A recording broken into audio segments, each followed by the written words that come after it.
Israel से जारी युद्ध के बीच हमास में नए लड़ाकों की भर्ती की कवायद भी शुरू हो चुकी है। इसी सिलसिले में हमास के नेता मुस्लिम देशों में युवाओं को ऑनलाइन संबोधित कर रहे हैं। हमास के कार्यक्रम पाकिस्तान समेत 3 मुस्लिम देशों में चल रहा है। न्यूज 18 के ओपी तिवारी की यह खबर है। और हमास मुस्लिम बहुल देशों से लड़ाकों की भर्ती का प्लान भी तैयार कर रहा है। हमास की साजिश को देखते हुए भारत समेत कई देशों में अलर्ट जारी किया गया है। इस वक्त की ब्रेकिंग न्यूज हम आपको बता रहे हैं। युवाओं को ऑनलाइन संबोधित कर रहे हैं हमास के नेता। ऐसे में उनकी भर्ती हो पाए तो भारत में भी अलर्ट जारी किया गया है। मेरे सहयोगी ओपी तिवारी इस वक्त फोन लाइन पर मौजूद हैं। ओपी, इससे पहले हमने देखा था कि हमास के नेता ने केरल में वर्चुअली संबोधित किया था और उसी कड़ी को अब हमास के नेता आगे बढ़ाते हुए।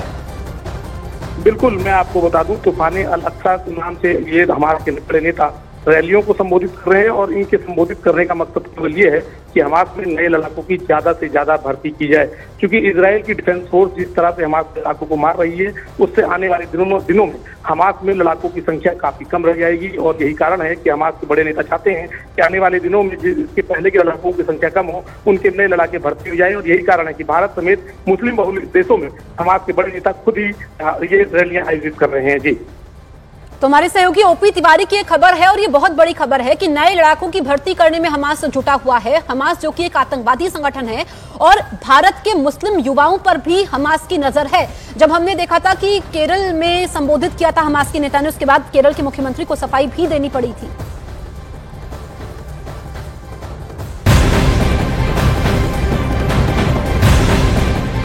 गाजा पर इजरायल की डिफेंस फोर्स का हमला लगातार जारी है। इजरायल की सेना गाजा पर लगातार हमले कर रही है। आईडीएफ के हमलों से गाजा सफेद और काले धुएं के गुबार से ढक गया है। लगातार इजरायल की तरफ से हमले जारी है। गाजा पर ताबड़तोड़ स्ट्राइक की जा रही है। आईडीएफ ने गाजा पर इस बीच कई हवाई हमले किए हैं। हमास के ठिकानों को निशाना बनाया गया है। चुन चुन कर हमास के ठिकानों को ध्वस्त किया जा रहा है। ताबड़तोड़ हमले की वजह से आप देख सकते हैं तस्वीरों में किस तरीके से गाजा सफेद और काले धुएं के गुबार से फिलहाल ढका हुआ दिखाई दे रहा है, क्योंकि दिन हो या रात आईडीएफ की तरफ से वहां लगातार हमले किए जा रहे हैं और हमास के जितने भी ठिकाने हैं उन्हें चुन चुन कर आईडीएफ की तरफ से निशाना बनाया जा रहा है। और यही वजह है कि वहां से जो तस्वीरें सामने आई है उन तस्वीरों में आप देख सकते हैं कि गाजा का जो आसमान है वो काले और सफेद रंग के धुएं के गुबार से फिलहाल ढका हुआ दिखाई दे रहा है। हमले में हमास को बड़ा नुकसान पहुंचा है, ऐसा दावा इजरायल की सेना की तरफ से किया गया है। इजरायल हमास युद्ध से जुड़ी इस वक्त की ये बड़ी जानकारी हम आपको दे दें